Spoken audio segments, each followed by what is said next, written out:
नमस्कार, मैं हूं राकेश। आप देख रहे हैं हमारा खास कार्यक्रम 2025 भविष्य फल। तो नया साल 2025 कैसा रहेगा सभी जातकों के लिए? कितना शुभ होगा, कितना अशुभ होगा? यह व्यापार या फिर नौकरी, सभी दृष्टियों से कितना महत्वपूर्ण वर्ष होने जा रहा है, इन सब की जानकारी हम अपने इस खास कार्यक्रम में लेने जा रहे हैं। और इसके लिए हमारे बीच खास मेहमान मौजूद हैं, ज्योतिषाचार्य पंडित कृष्णा जी महाराज से जानेंगे भविष्य फल कि वर्ष 2025 कैसा रहेगा 2024 की अपेक्षा में। सबसे पहले तो बहुत बहुत आपका स्वागत पंडित कृष्णा जी, आपका हमारे इस खास कार्यक्रम 2025 भविष्य फल में। जी बहुत बहुत धन्यवाद जी। तो पंडित जी, अब हम जानेंगे कि वर्ष 2025 कैसा रहेगा सभी जातकों के लिए, और जरूर बताएं क्या खासियत रहेगी इस वर्ष की। जी, मैं पंडित अभय कृष्ण पाठक विशेष तौर पे 2024 की अपेक्षा 2025 काफ़ी ज़्यादा फलदायक रहेगा। 2024 में आपने ऐसा देखा कि पूरे देश दुनिया में सभी लोग, जो बड़े लोग हो, जो मध्यम वर्ग के लोग हो या जो छोटे लोग हो, वो हर तरह के समस्या का सामना किया। लेकिन 24 की अपेक्षा 25 बहुत ज़्यादा आर्थिक रूप से एवं जो बच्चे नौकरी की तैयारी कर रहे हैं उनके लिए नौकरी के रूप में, स्वास्थ्य लाभ के रूप में, हर तरह से, हर दृष्टिकोण से 24 की अपेक्षा 25 बहुत ही बेहतरीन और अच्छा रहेगा। जी, तो पंडित जी, हम ये भी जानेंगे कि ज्योतिष कुंडली के अनुसार किस ग्रह को जो विशेष लाभ है इस वर्ष मिलने जा रहा है, इस विषय में जरूर बताएं। देखिए, कुंडली के अनुसार हर राशि और हर ग्रह का एक अपना अलग अलग प्रभाव और अलग अलग लाभ और हानि होता है। 2024 में बहुत सारे ग्रह जो होते हैं वो मानव जीवन के लिए फलदायक होते हैं, तो कुछ ग्रह हानिकारक होते हैं। जैसे अगर प्रमुख और मजबूत ग्रह की बात करें तो मंगल एवं सूर्य, गुरु, ये काफी ज्यादा प्रभावशाली ग्रह माना जाता है। शुक्र भी जब सहयोग होता है शुक्र का, तो शुक्र सुंदर ग्रह माना जाता है। सबसे व्यापारिक सुख के देने वाला सबसे अच्छा ग्रह माना जाता है। सारे ग्रहों के स्वामी मंगल ग्रह को माना जाता है एवं सारे ग्रहों के स्वामी बृहस्पति ग्रह को माना जाता है। तो खास करके जो भी व्यक्ति, जो भी जातक मंगल और बृहस्पति पर विशेष रूप से ध्यान देते हैं और उनके अनुसार कार्य करते हैं, भगवान सूर्य के पूजन पाठ करते हैं, भगवान विष्णु ग्रह का पूजन, विष्णु ग्रह को मजबूत करने के लिए विष्णु भगवान की पूजन करते हैं, तो बृहस्पति और मंगल काफी ज्यादा लाभकारी उनके कुंडली में बन जाता है। जैसे बुध जो होता है, अगर सूर्य के समकक्ष रहे, शुक्र उनका मित्र ग्रह है, तो ये अगर समीकरण किसी भी जातक के कुंडली में अगर बनता हो तो वो बहुत ज्यादा लाभकारी, फलदायक उनके जीवन के लिए रहेगा। जी पंडित जी, एक बड़ा सवाल यहाँ पे ये भी उठता है कि ज्योतिष विद्या राजनीतिक जीवन पर, राजनीतिक नेताओं और उनके पार्टियों पर क्या असर डालने को यहाँ पर प्रभाव देखने को मिलेगा? अहम सवाल यहाँ पर ये भी उठ जाता है, क्योंकि अगर पिछले वर्ष की अगर हम बात की जाए तो पिछले वर्ष जनवरी में ही सत्ता का परिवर्तन बिहार में हुआ था, तो इसके क्या संकेत है नए वर्ष में? देखिए, परिवर्तन तो संसार का नियम है, बदलाव तो होते रहता है। आप 24 को छोड़कर 25 की तरफ आ गए, अब वो 24 पुनः वापस नहीं आ सकता है। उसी प्रकार जीवन में अगर परिवर्तन नहीं होगा तो जीवन विकसित नहीं होगा। खासकर राजनीति में क्या परिवर्तन होगा, परिवर्तन नहीं होगा, ये अलग विषय है। उस परिवर्तन हो या ना हो, उससे इस मानव जीवन पर क्या प्रभाव पड़ रहा है, ये सबसे महत्वपूर्ण हो जाता है। खास करके बिहार में अगर हम लोग रहते हैं, बिहार में अभी बात करें तो बिहार की राजनीति काफ़ी ज़्यादा अच्छा भी माना जाएगा, लेकिन उलटफेर यहाँ पे बराबर देखने को मिलता है और हर साल बदलाव यहाँ पे भी आपको दिखता है। तो 25 में जाहिर सी बात है कि कुछ ना कुछ बदलाव दिखने को मिलते रहेगा। और आगे चुनाव भी है, चुनाव में भी बहुत अच्छा प्रभाव इस राज्य में मिलेगा आपको देखने को। लेकिन राजनीति के लिए सबसे प्रमुख ग्रह सूर्य को माना जाता है। अगर जिनका सूर्य और शुक्र उच्च कोटि में बैठा रहता है, वो व्यक्ति राजनीति की तरफ अवश्य ही जाता है और फर्श से अर्श तक पहुंचाने का काम सबसे ज्यादा महत्वपूर्ण ग्रह सूर्य ग्रह होता है। शुक्र ग्रह का सहयोग मिलने से गज केसरी योग एवं राजयोग भी यथाशीघ्र उनके कुंडली में बनता है। तो हर राजनीतिक व्यक्ति को ये कोशिश करना चाहिए कि शुक्र और सूर्य को प्रमुख अवश्य ही करें। सूर्य को जल दें, आदित्य हृदय स्रोत की पाठ करें, सफेद वस्त्र पहने एवं शुक्रवार के दिन माता लक्ष्मी का पूजन करें, पुष्प अर्पित करें और कोशिश करें कि अगर ज्योतिष परामर्शकर्ता से सलाह लेकर, उसका धातु भी होता है, माणिक होता है सूर्य के लिए एवं हीरा होता है शुक्र के लिए, अगर उनके कुंडली में आवश्यकता पड़े तो उसे भी अवश्य ही धारण करना चाहिए। जी पंडित जी, जो युवाओं का जो मुख्य फोकस होता है अपना, वो अपने करियर पर होता है, जबकि अगर व्यापारियों की बात की जाए तो जो बिजनेस में लगे हुए हैं वो यही चाहते हैं कि जो यूथ हैं वो करियर में सफलता पाए और जो बिजनेसमैन है वो व्यापार में भी तरक्की करे। तो उनकी तरक्की को लेकर और युवाओं को लेकर ये बड़ा सवाल यहाँ पर ये भी उठता है कि नया साल का जो मौका रहेगा युवाओं के करियर और व्यापारियों के बिजनेस को लेकर ये कितना लाभकारी होगा, कितना प्रभावकारी होगा, इसके बारे में भी जरूर बताएं। देखिए, कैरियर को बनाने के लिए भाग्य तभी आपके सहयोग देता है जब आप सार्थक दिशा में कर्म करते हैं। जो भी विद्यार्थी अगर समय अनुसार अपने विद्या पर ध्यान देता हो, समय पर उठकर सूर्योदय के पहले जगे और जगकर पठन पाठन पर विशेष प्रभाव करे, विशेष ध्यान दे, टेलीविजन मोबाइल से ज़्यादा दूरी बनाकर रहें, तो उनका भविष्य उज्जवल होना तय है। और भविष्य उन्हीं का सार्थक दिशा में काम करता है जो व्यक्ति उनका तुरंत में सहयोगी बन जाता है। जैसे आप कर्म नौकरी का कर रहे हैं और तैयारी नहीं कर रहे हैं तो उस जातक को नौकरी कभी नहीं मिल सकता है। अगर आपको नौकरी चाहिए तो उसके अपेक्षा आपको काफ़ी ज़्यादा संघर्ष और मेहनत करना पड़ेगा, तो आपका भाग्य भी कर्म के साथ जुड़कर एक दिशा में होगा। और इस वर्ष जो भी व्यक्ति अगर अपने करियर को अच्छा बनाने चाहते हैं तो उनको निरंतर अगर मेहनत कर रहे हैं तो इस बार 2025 बहुत ज़्यादा बेहतरीन होने जा रहा है। पिछले 5 साल की अपेक्षा 25 बहुत बढ़िया होगा, क्योंकि उधर आपने कई महामारी को भी देखा, उसके बाद देश थोड़ा ठीक हुआ तो फिर कहीं ना कहीं कोई ना कोई परेशानी का सामना किया, लेकिन पिछले 5 साल का अगर तुलना करें तो 2025 बहुत सुंदर एवं बेहतरीन होगा करियर वाले लोगों के लिए, व्यापार वाले लोगों के लिए एवं जो व्यक्ति पहले से कर्ज से युक्त है उनको कर्ज की भी मुक्ति मिलेगी। जो व्यक्ति लंबे बीमारी से ग्रसित है उनको बीमारी से भी मुक्ति मिलेगी एवं महामारी से भी मुक्ति मिलेगी। जी, ये अहम जानकारी पंडित जी आपने दी कि ये 5 सालों से बेहतर ये उत्तम वर्ष होने वाला है। और इसलिए अगर आपको व्यापार में तरक्की पाना है, अपने करियर के प्रति आगे बढ़ना है, तो निरंतर आपको अपना फोकस अपने प्रति करना होगा और उसी दिशा में आपको लगातार आगे बढ़ना होगा। सफलता आपको जरूर मिलेगी। एक छोटे से अंतराल के लिए रुक रहे हैं, लौटेंगे जल्द, आप बने रहें हमारे साथ। छोटे से ब्रेक के बाद एक बार फिर से आपका स्वागत है। हमारे साथ आचार्य जी लगातार बने हुए हैं और सभी जातकों के लिए वर्ष 2025 यानी कि ये नया साल कैसा रहेगा, अधिक से अधिक जो जानकारी है वो हम आप तक पहुंचा रहे हैं। एक बार फिर से पंडित जी आपका बहुत बहुत स्वागत है हमारे इस खास कार्यक्रम में। पंडित जी, इसके पहले कई सारी जानकारियों को हमने आपके जरिए साझा की अपने दर्शकों के साथ। अब हम ये जानना चाहेंगे कि कोई ऐसी राशि जिसके लिए ये वर्ष वाकई में एक मंगलकारी हो और अधिक से अधिक उसके लाभकारी हो, प्रभावकारी हो, क्या इसके उपाय किए जा सकते हैं उन्हें कि उन्हें अधिक से अधिक लाभ इस वर्ष में मिले?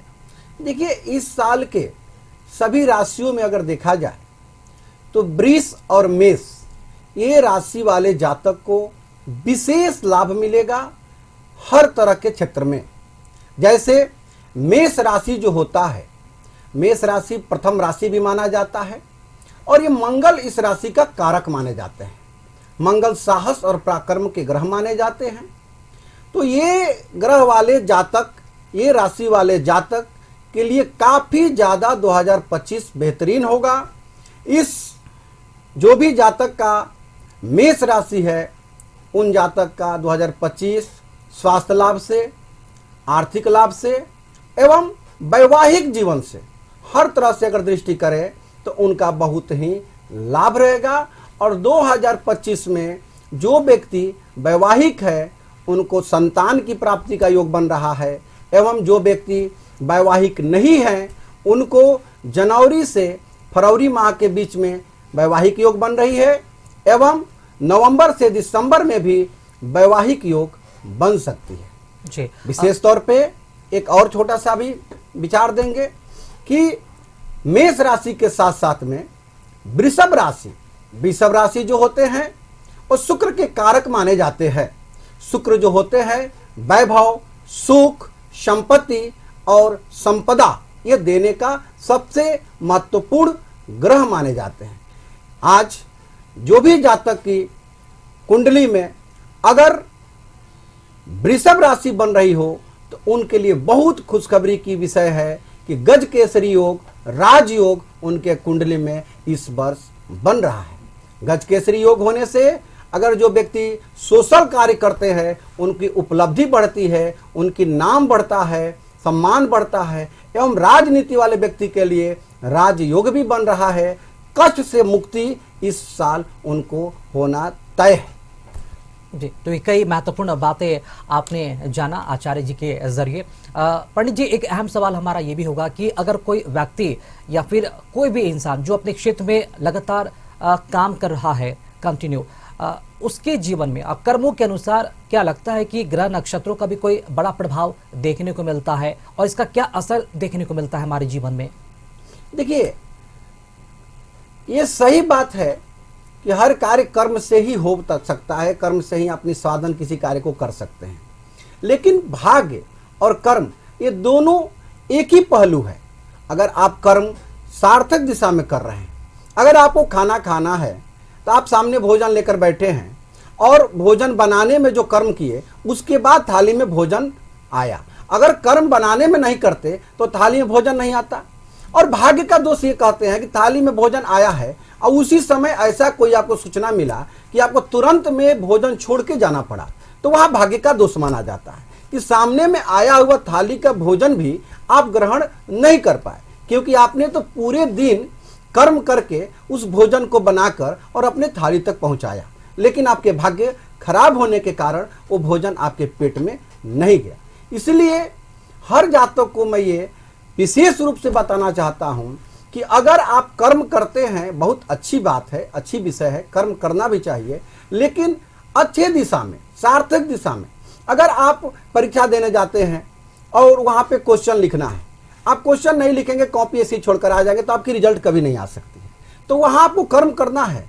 और भाग्य क्या है कि समय से पहले जाना, समय पर पहुंचना, उसको समय पर पूरा जो भी प्रश्न है उसका उत्तर देना और आना, ये भाग्य है। दोनों और कर्म और भाग्य एक दिशा में जब होती हैं, व्यक्ति का भाग्य और कर्म तुरंत में प्राप्त उसके जीवन का जो लक्ष्य है उसको मिल जाता है। व्यापारी व्यापार करने जाए, अगर सुबह में जाता है और व्यापार करने के लिए अपने दुकान या जो भी उसकी जगह है वहाँ पे कर्म करने के लिए पहुँच गया और वहाँ गंदगी कर देगा सामने में, तो उसका भाग्य ऐसे ही रूठ जाएगा। आप भी नहीं जाएंगे, कोई दुकान पर नहीं जाएगा। तो वहाँ पे कर्म करके उसको साफ करना है, तो भाग्य और कर्म एक साथ में मैच हो जाएगा और तुरंत उसका लाभ देना शुरू हो जाता है। जी, यानी कि कर्म के हिसाब से कहीं न कहीं भाग्य का जो असर है वो भी आपके जीवन में निरंतर देखने को मिलता है। उसके हिसाब से अगर आप अपने काम को लगातार करते रहें निष्काम भाव से तो सफलता तो जरूर मिलेगी ही, लेकिन भाग्य को भी हम इसमें नकार नहीं सकते हैं। पंडित जी, एक अहम सवाल यहाँ पर यह भी कि इस वर्ष अगर बात की जाए तो ये जो नया साल है किस जातकों के लिए अधिक से अधिक परेशानी का सबब बन सकता है, इसके बारे में भी जरूर बताएं और क्या उनके लिए उपाय हो सकते हैं? देखिए, मिथुन और सिंह राशि वाले व्यक्ति को 2025 थोड़ा परेशानी भरा रहेगा। आप अपने स्वास्थ्य पर ध्यान दें। आपको हृदय संबंधी, हड्डी संबंधी एवं नसों संबंधी परेशानी का सामना करना पड़ सकता है। कर्ज की संभावनाएं बन रही है। आपको अपने वाणी पर संयम बना के रहना चाहिए, क्योंकि आपके वाणी से विवाद हो सकता है एवं वैवाहिक जीवन में वैचारिक विवाद हो सकता है। संतान से आपको तनाव की भी माहौल बन सकती है। जो विवाहिता नहीं है उनके लिए भी ये ज़्यादा परेशानी भरा रहेगा। वो अगर तुरंत में डिसीजन लेकर विवाह, अपने मनचाहा विवाह कर तो लेंगे, क्योंकि इसमें मनचाहा विवाह भी होने का योग रहता है, लेकिन वो सफल नहीं होगा। इसलिए ये दोनों राशि वाले व्यक्तियों को विशेष तौर पे भगवान शिव का पूजन करना चाहिए एवं शिव का आराधना के साथ साथ में शिव को जल जरूर अर्पित करें। भगवान सूर्य का भी पूजन करना चाहिए एवं शनि देव का रात में ओम शनि शनिश्चराय नमः छोटा मंत्र या कोई भी उनको वैदिक तांत्रिक कोई मंत्र से युक्त होकर उनको जाप अवश्य करना चाहिए। ओम नमः शिवाय का मंत्र का स्मरण करते रहना चाहिए। अगर व्यक्ति इस तरह से भगवान शिव का पूजन करते हैं तो शिव सारे ग्रहों के स्वामी ही मान लीजिए, क्योंकि हर ग्रह शिव भगवान शिव से विशेष तौर पे कहीं ना कहीं से लगाव रहता है हर ग्रह को। इसलिए शिव का पूजन से ये दोनों ग्रह पर आने वाली बहुत बड़ी बड़ी परेशानियां टल जाएगी और उनका भी जीवन बेहतर हो जाएगा। जी बिल्कुल। तो आचार्य जी ने ये कुछ विशेष नियम बताए हैं। ये नियम सिर्फ आपके जीवन में सकारात्मक बदलाव को लेकर है। तो यहाँ पर एक रुक रहे छोटे से ब्रेक के लिए, लौटेंगे जल्द, बातचीत का सिलसिला आगे भी जारी रहेगा। छोटे से ब्रेक के बाद एक बार फिर से आपका स्वागत है और नया वर्ष का मौका है और नए साल के मौके पर हमारे बीच मौजूद हैं ज्योतिषाचार्य पंडित अभय कृष्णा जी महाराज जी, जिनसे राशियों के बारे में तो हम जानकारी ले ही रहे हैं। नया साल इन सभी जातकों के लिए कैसा रहेगा, उसके लिए भी जो विशेष नियम है, जो विशेष कर्म है, उसकी भी जानकारी हम ले पा रहे हैं। एक बार फिर से एक हम सवालों का जो सिलसिला है वो शुरू करते हैं सिर्फ और सिर्फ सभी जातकों के लिए कि नया वर्ष कैसा रहेगा। तो पंडित जी, अब ये भी हम जानना चाहेंगे, रत्नों का क्या प्रभाव जीवन में देखने को मिलता है? अगर कोई रत्न से जड़ा अगर कोई अंगूठी अगर कोई धारण करते हैं या फिर किसी तरह का रत्न अगर कोई धारण करते हैं तो जीवन में इसका क्या प्रभाव देखने को मिलता है? ये कितना परिवर्तनशील हो सकता है? देखिए, जो भी ग्रह कुंडली में अगर आपको नुकसान दे रहा हो या उसका प्रभाव आपके कुंडली में बुरा पड़ रहा हो तो उसके रोकने के लिए रत्न का प्रयोग किया जाता है। अपने अपने आचार्य के माध्यम से जो भी व्यक्ति परामर्श ले, और रत्न का प्रभाव बहुत ही अच्छा जीवन में होता है। रत्न पहनने के बाद आपको एक ऐसा महसूस होता है कि आप ऊर्जवान हो गए हैं।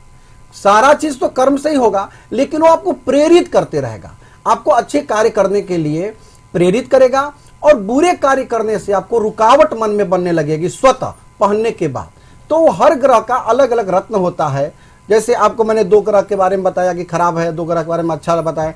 जैसे मैंने आपको बताया कि शुक्र को कमजोर है तो आप हीरा पहन लेना चाहिए, सूर्य अगर कमजोर है तो आपको मानिक पहन लेना चाहिए, शनि अगर परेशान कर रहा है तो नीलम पहनना चाहिए। उसी प्रकार अलग अलग राशि अलग अलग ग्रह का अलग अलग रत्न भी है। बिना परामर्श लिए रत्न नहीं धारण करना चाहिए, क्योंकि रत्न का प्रभाव जितना अच्छा होता है अगर गलत पहन लेंगे तो आपके जीवन में उतना बुरा प्रभाव होता है। इसलिए परामर्शकर्ता से परामर्श अवश्य लें और रत्न का प्रभाव कुंडली के अनुसार बहुत ज्यादा लाभकारी होता है, हितकारी होता है। जी, तो पंडित जी, क्या ये रत्न कोई भी धारण कर सकता है? बच्चे, बड़े, बुजुर्ग, महिला? जी, हर व्यक्ति धारण कर सकते हैं।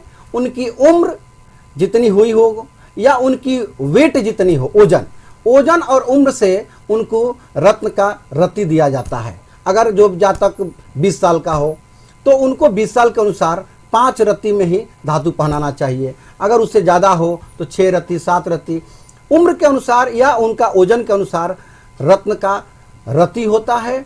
क्योंकि अगर आप 70 साल के हो या 70 केजी का हो और आप 2 रत्ती का धातु पहनेंगे तो आपको प्रभाव नहीं कर पाएगा। जैसे आप मेडिसिन लेते हैं तो आपका एज जितना रहता है उसके अनुसार मेडिसिन का भी बढ़ा कर डोज दिया जाता है। अगर छोटे बच्चे रहते हैं तो उनको कम डोज दिया जाता है। उसी प्रकार राशि के ये जो रत्न होते हैं उतना ही उनको उसी के अनुसार रत्ती बढ़ा कर देते हैं।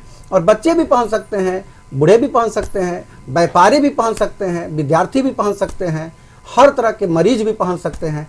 ये रत्न का प्रभाव कुंडली के अनुसार जीवन में बहुत ज़्यादा फलदायक होता है। जी आचार्य जी, चूंकि नया साल का मौका है, कई सारे लोग नई चीज़ों की शुरुआत करते हैं नए साल के साथ। अगर कोई बिजनेस अपना कोई बड़ा व्यापार कोई स्थापित करना चाह रहा है, उसकी शुरुआत करने जा रहा है, तो क्या ये वर्ष उत्तम माना जाए उनके लिए? अवश्य ही उत्तम माना जाएगा। 2025 में मार्च माह 18 तारीख के बाद से बहुत सुंदर मुहूर्त बन रहा है। नए व्यापार करने वाले व्यक्ति इससे पहले व्यापार न शुरू करें, 18 तारीख का इंतजार करें मार्च माह के बाद। और आप नवंबर माह के बीच में अगर व्यापार शुरू करते हैं तो आपका व्यापार बहुत ही सुगम तरीका से, सरलता भाव से, बड़ा ही अच्छा तरीके से चलेगा और वृद्धि होगा।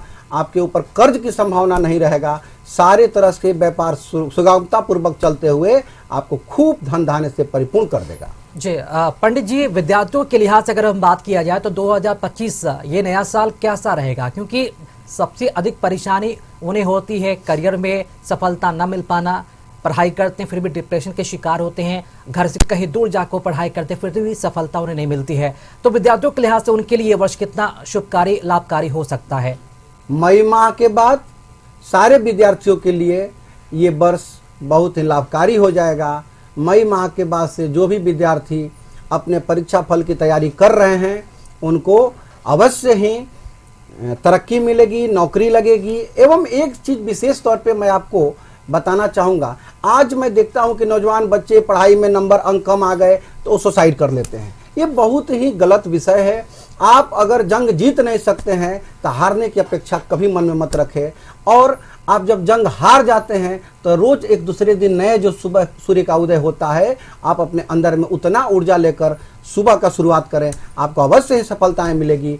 मृत्यु मौत जो होती है ये कायर ले करते हैं। आप विद्यार्थी, आज मैं रोज सुनता हूँ न्यूज में कि विद्यार्थी ने नंबर कम आने से अपने आप को सुसाइड कर लिया। ये नहीं होना चाहिए। और माता पिता से भी मैं विशेष आग्रह करूंगा कि आप बच्चों की मजबूरी को समझें, बच्चों से दूरी न बनाएं, उनकी बात और विचार आपस में करें, उनकी भावनाओं को समझें। मैं बहुत सारे ऐसे भी माता पिता को देखता हूं कि बच्चा का काम है कि मैं अच्छा एक एंकर बनूंगा, मैं एक अच्छा कलाकार बनूंगा, खिलाड़ी बनूंगा, लेकिन जबरन उनके माता पिता उसको पढ़ाने पर ध्यान लगाते हैं।